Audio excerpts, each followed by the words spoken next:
Good afternoon and welcome to our lesson today, where I would want us to continue to discuss about the organizational charts. We have captured the organization structure. Now I want us to be able to understand what is an organizational chart. We spoke about the structure. Now we are talking about a chart. Now, a chart, when you hear the word chart, what comes into your mind? It is just a graphical representation of how departments or different personnel relate in an organization.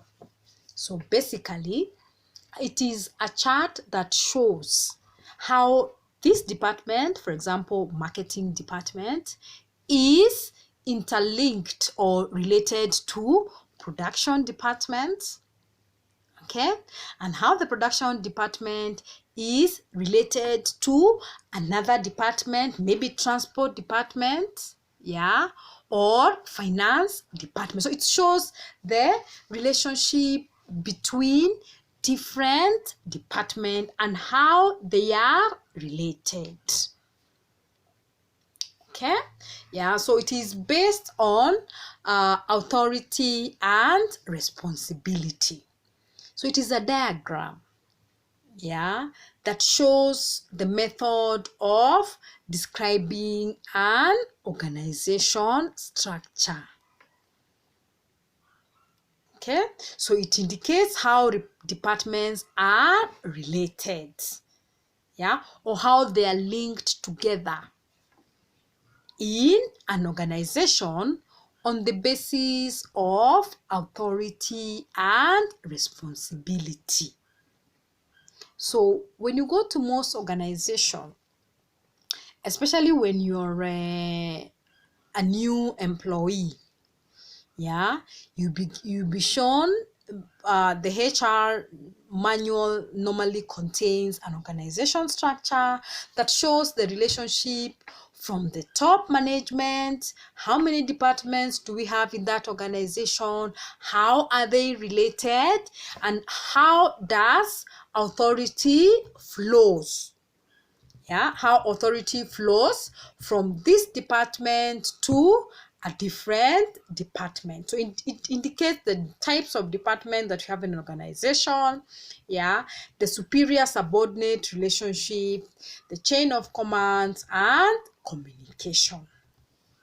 Yeah, so this is a very important document in an organization, and it's got certain features or what we call the characteristics. Now, characteristics are those traits that define how an organization structure should look like.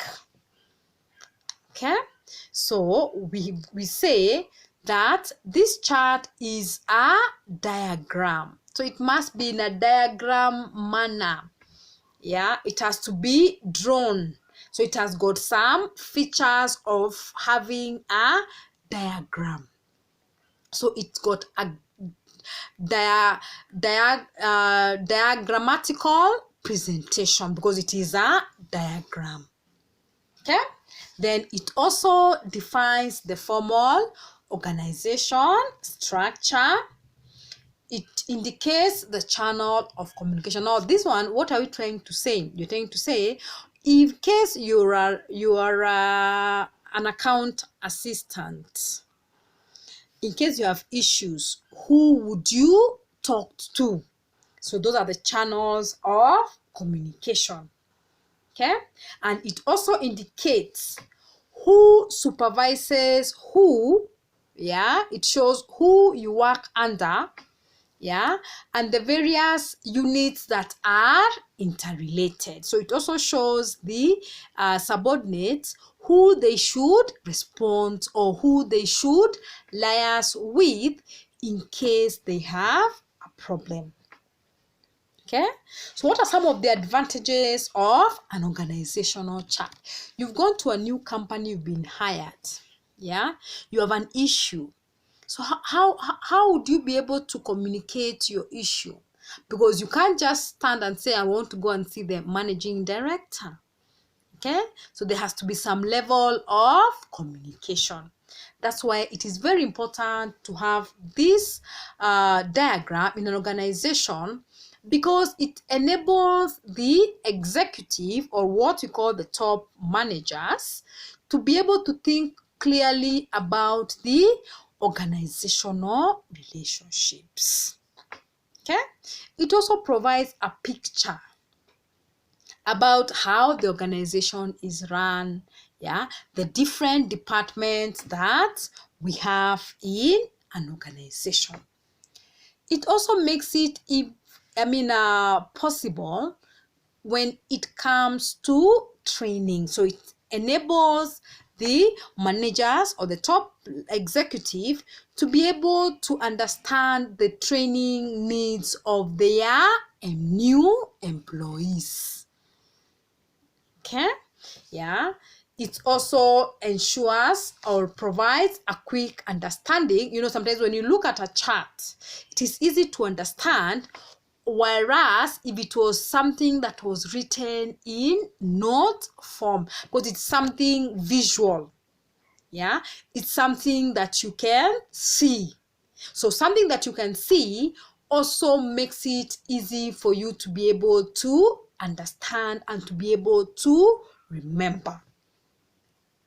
Okay, yeah, so what are some of the disadvantages of these organization charts? Yeah, it's sometimes not all information is provided on the chart. Okay, so sometimes it might not show some level of authority. And sometimes this can also be a bit confusing to the subordinate. So not all information is included.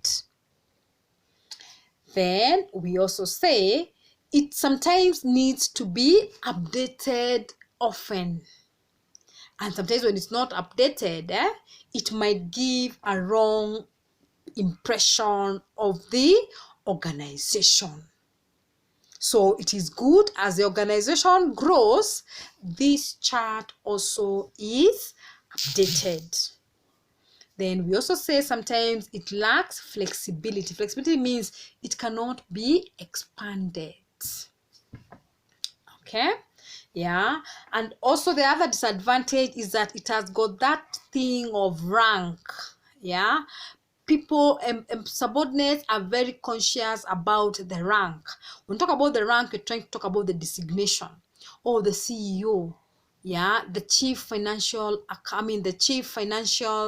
officer. Yeah, so there's that level of like recognition of ranks. He's a CEO, yeah, he's a MD. People now tend to have that. They're very conscious about ranks.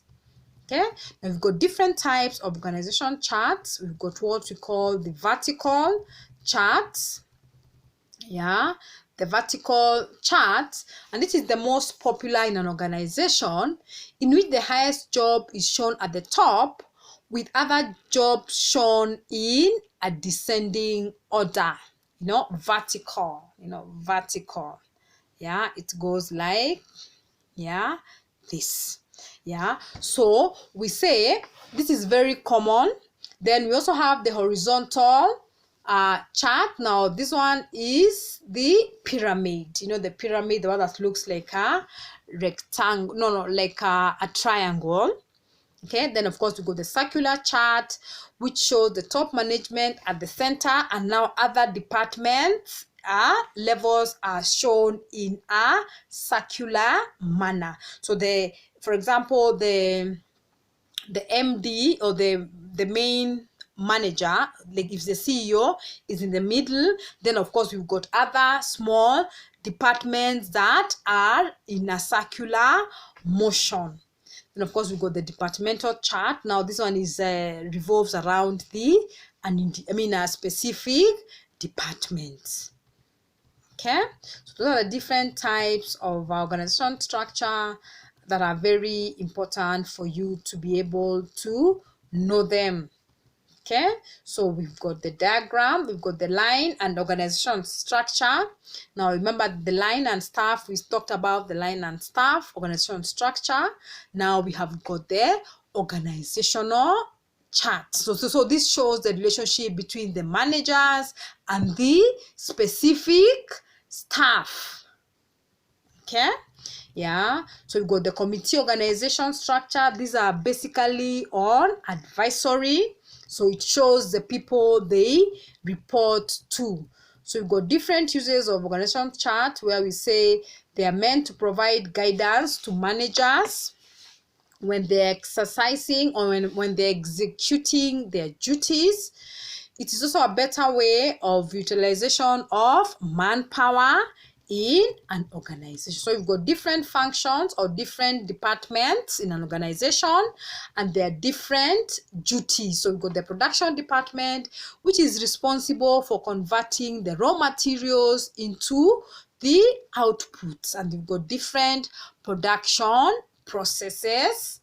Okay, got the stores department, the work department, then of course we've got the human resource department, which is very important in any organization to have a human resource department.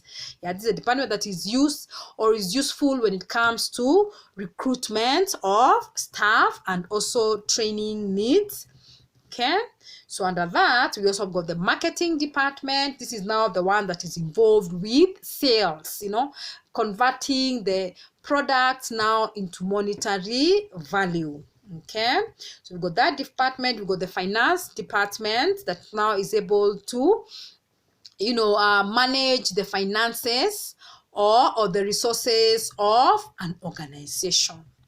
Okay, so now these departments are very important, and it is good for us to be able to know them.